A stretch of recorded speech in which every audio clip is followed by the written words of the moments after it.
Story 1. A few years ago, my wife and I had just moved into a quiet suburban neighborhood, one of those peaceful places where nothing ever happened.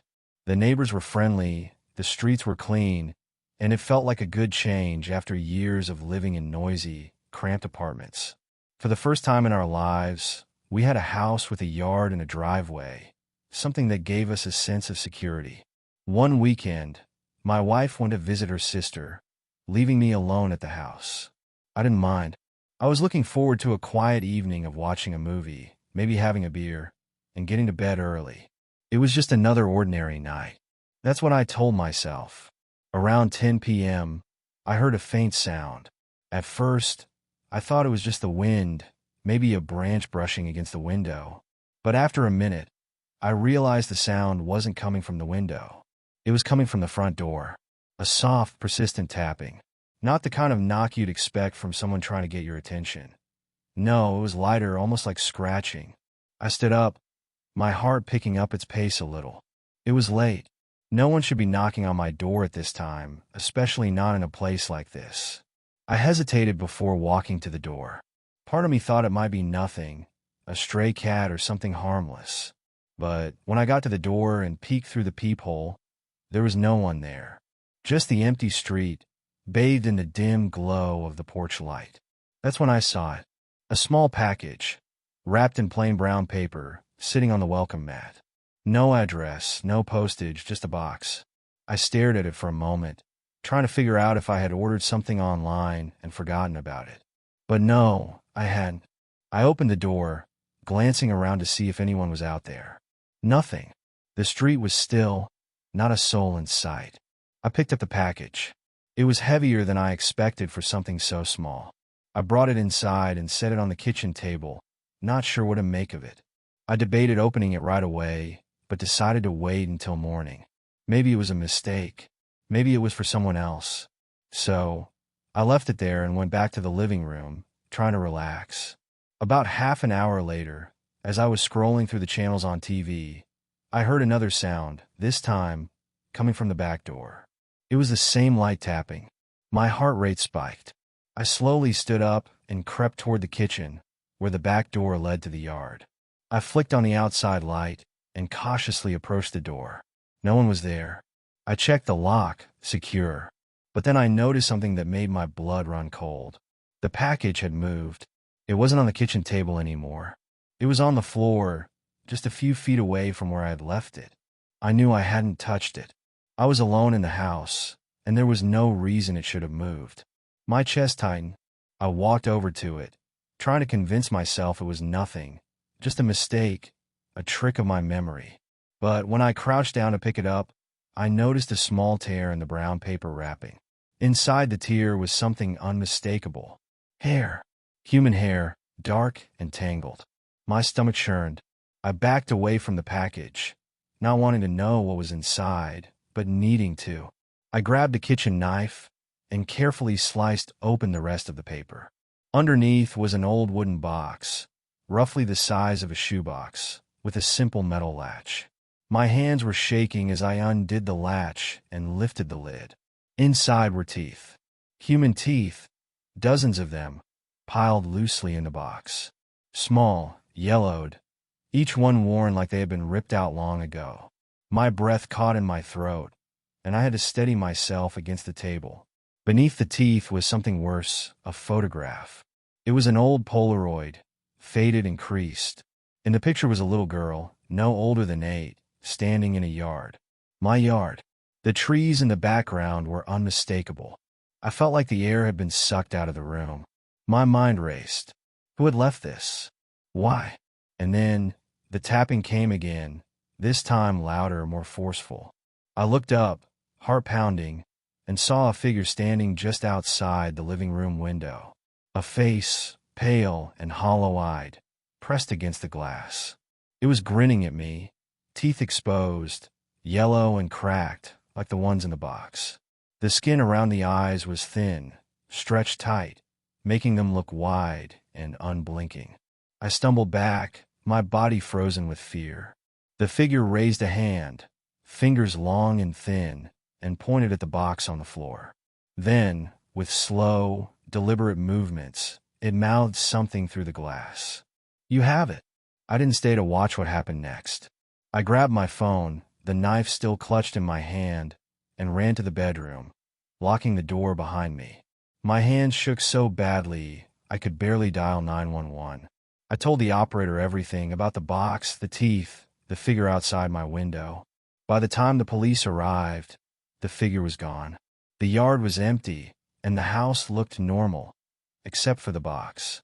The officers took it with them, along with the teeth and the photograph, promising to investigate. 2 days later, I got a call. They had tested the teeth, and the results were disturbing. They belonged to multiple people, different ages, different genders. Some of them were from children. The police launched an investigation, but they didn't have any leads. No one in the neighborhood had seen anything, and there were no reports of missing children in the area. The photograph, the teeth, they were all pieces of a puzzle no one could solve. Weeks passed, and the police called less and less. Eventually, I was told the investigation had hit a dead end. But the worst part? The package wasn't a one-time thing. A few weeks later, another one showed up. Same brown paper, same weight. This time, I didn't open it. I took it straight to the police station. They've been getting the packages ever since. Story 2. A few years ago, I took a job as a night security guard at a small industrial park on the outskirts of town. The kind of place where no one really comes or goes after 7 p.m., and you're just there to keep an eye on things. It was easy money for doing almost nothing, which was exactly what I wanted. I'd make my rounds, check the gates, and then spend the rest of the night in the guard shack, half watching the old black and white monitors while listening to music. One night, in late fall, the kind of cold night where the air feels sharp, I showed up for my usual shift at 10 p.m. The place was dead silent, as always. Just the hum of the street lights and the occasional rustle of wind moving through the chain-link fence. I went through the motions, checked the gates, locked up the entrances, and settled into the shack with a thermos of coffee. Everything felt normal, until it didn't. It was around 2 a.m. when I first noticed something odd on one of the security monitors. In the upper corner, there was a flicker of movement in the camera facing the farthest edge of the lot. It was a blind spot, just beyond the streetlights, where the camera didn't have a clear view. I squinted at the screen, but the image was grainy. I couldn't make out much, just a shadow moving in and out of frame. At first, I figured it was just a stray animal or the wind blowing something across the lot. I told myself not to be paranoid. After all, the place was locked up tight. Still, something about it made me uneasy. I grabbed my flashlight and my jacket and decided to check it out. I walked across the lot, my footsteps echoing in the still night air. The sound of gravel crunching beneath my boots felt unnervingly loud. As I got closer to the far end, where the camera had picked up the movement, I began to feel that unmistakable sensation, like I was being watched. The area was dark, just outside the reach of the overhead lights, and I couldn't see much past the shadows. I shone my flashlight around, scanning the area. Empty. There was no one there. I let out a breath and turned to head back to the shack. That's when I saw them. Footprints. Fresh ones, in the gravel, leading from the edge of the lot to where I was standing. They weren't mine. They were large, heavy prints like someone had been pacing back and forth. My throat tightened. I hadn't heard anyone. I hadn't seen anyone. And yet, there they were. I turned my flashlight back to the edge of the lot, where the prints originated, and I froze. There, just within the darkness, was a man. He was standing still, half hidden in the shadows. His clothes were dark, and I couldn't see his face, but I knew he was watching me. I couldn't breathe. For a long moment, neither of us moved. Finally, I managed to speak. "Hey, this is private property. You need to leave." He didn't respond. He didn't even flinch. Just stood there, like a statue, staring at me from the darkness. Something about the way he stood, the silence that stretched between us, it was all wrong. My instinct screamed at me to get away. I slowly backed up, keeping my flashlight on him the whole time, but he didn't move. He just watched me retreat. By the time I reached the guard shack, I was sweating despite the cold. I locked the door behind me and sat down, my heart racing. I grabbed the phone to call the police, but just as I picked it up, I glanced at the monitors again. He was gone. I stared at the screen, scanning every camera, looking for any sign of him. Nothing. It was like he had disappeared into thin air. The police showed up about 20 minutes later, 2 officers who looked tired and skeptical. I explained what had happened, showed them the footprints, and pointed out where the man had been standing. They did a quick search of the lot and came back empty-handed. No sign of anyone. They chalked it up to a homeless person wandering through, or my imagination playing tricks on me. I wanted to believe them, but I couldn't shake the feeling that something was wrong. After they left, I locked myself in the guard shack and spent the rest of the night glued to the monitors. My shift ended without any other incidents, but I couldn't stop thinking about the man in the shadows. A few days later, I found out something that made my stomach drop. The industrial park used to be a meatpacking plant decades ago, back before it shut down. It had been the site of a violent murder. The story went that a worker had been killed there by a coworker over some personal grudge. They said the man had been bludgeoned to death with a piece of machinery and left to rot in the far corner of the lot. The police had found his body weeks later, after the plant had already closed down. By then, it was too late. His killer had vanished, leaving behind only blood-stained tools and a mystery that was never solved. I don't know if the man I saw that night was connected to that story or if it was something else entirely. All I know is that after that night, I couldn't shake the feeling of being watched. 2 weeks after the incident, I quit the job. The pay wasn't worth the creeping sense of dread that followed me every time I stepped foot on that lot. But sometimes, when I drive by the old park at night, I still catch myself glancing at the far end, half expecting to see that figure standing there, waiting, watching from the shadows, waiting for me to come back. Story 3. I had been living in a small, rural town for about a year, renting a modest house on a couple of isolated acres. The kind of place where you get used to hearing coyotes at night, with nothing but the wind and the distant rustle of trees to keep you company. I liked it that way, quiet, remote, safe. Or at least I thought it was.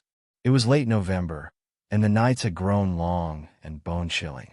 That particular evening, I'd been reading in the living room, listening to the wind batter the house.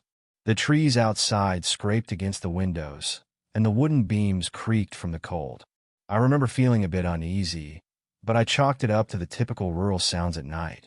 Around 11 p.m., I heard it. A knock at the door. A slow, deliberate knock, 3 times. At first, I froze. Who would be knocking at this hour? My nearest neighbor was nearly a mile away, and this wasn't the kind of place people just dropped by. No one visited unannounced, not out here. My mind immediately went to all the worst-case scenarios. A broken-down car, someone hurt, or something worse. I approached the door cautiously, my heart thudding in my chest. My hand hovered over the doorknob, but I hesitated. Something didn't feel right. I peered through the peephole. Nothing. No one was there. I let out a shaky breath, trying to steady my nerves. I figured maybe I had imagined it, or maybe the wind had knocked something against the door. But then I saw them. Footprints. Fresh, crisp footprints leading straight up to my door in the frost-covered grass, but no one was standing there. My stomach dropped. I backed away from the door and locked it. I didn't care if someone needed help, something was off. The uneasy feeling grew, gnawing at me like an itch I couldn't scratch. I walked back to the living room, sitting down, pretending everything was normal. But I couldn't focus. The wind, once a distant hum, now sounded like it was closing in, surrounding the house. And then the knocks came again. Knock, knock, knock. This time, they were louder, more insistent. Whoever was out there wasn't giving up. My palms were slick with sweat, and my heart was racing. I knew I shouldn't open the door, but I had to know who was out there. I moved toward the door again, slower this time, and once again, I checked the peephole. Still nothing. I didn't open the door. Instead, I flicked on the porch light, hoping it would scare off whoever or whatever was out there. But the light didn't reach far enough. I could see the yard, but beyond that, Just darkness. And in that darkness, the wind seemed to carry strange, faint whispers, like someone or several people murmuring just out of earshot. Then I noticed something that made my blood run cold. More footprints. They weren't just leading to the door anymore. They were circling the house. I backed away, heart pounding in my throat. The soft crunching of frost underfoot sent shockwaves of terror through me as I realized someone was walking around my house. Slowly, methodically, I ran to the back window, my hands shaking as I pulled the curtain aside just a little, enough to peek out. My breath hitched. In the dark, I could just make out the figure of a man. He was tall, wearing a hooded jacket, and he was standing in the yard. But what made my skin crawl was that he wasn't moving. He was facing the house, staring, his face shrouded in darkness. He was just standing there, watching. I staggered back from the window, nearly tripping over the coffee table. What was he doing? Why wasn't he leaving? I grabbed my phone, desperate to call the sheriff's department. The line rang once, twice, and then the call dropped. No service. I was officially trapped, alone, in the middle of nowhere, with some stranger stalking my property. My mind raced. What if he tried to break in? Was he waiting for me to panic and run outside? The knocks came again, louder this time. He was back at the door. Knock, knock, knock. I rushed to the kitchen and grabbed the hunting rifle I kept for emergencies. I hadn't fired it in years, but my hands knew the motions. I loaded it, trying to keep my breathing steady. I had no intention of firing, but I wasn't going to be caught off guard. Suddenly, there was a scraping noise at the window. My heart skipped. I crept to the living room window, careful not to make any noise, and slowly pulled back the curtain. There was a hand pressed against the glass, a large, rough hand, smearing the frost. I stumbled back, nearly dropping the gun.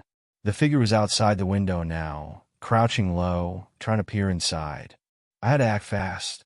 I scrambled to the bedroom, shutting and locking the door behind me. I could hear the footsteps again, circling the house. Faster now, more deliberate. And then silence. Nothing. I held my breath, rifle clutched tightly in my hands, waiting for the next knock, the next sound. But instead, I heard something that sent a jolt of fear down my spine. It was the door handle. Someone was trying to open the front door. The handle rattled violently, as if whoever was out there was testing to see if it would give way. The old lock creaked but held firm. I knew if it broke, I wouldn't stand a chance. I wanted to scream, but I couldn't. My throat felt tight, like I was suffocating on pure fear. And then, as quickly as it had started, the rattling stopped.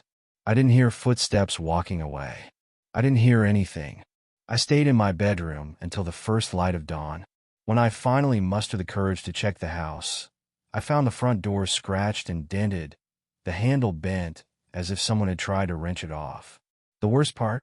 The footprints were everywhere, circling the house, stopping at every window, every door. But there were no tracks leading away. They just disappeared into the woods. I never saw him again. But to this day, I still wonder if he's out there, somewhere, waiting for me to let my guard down.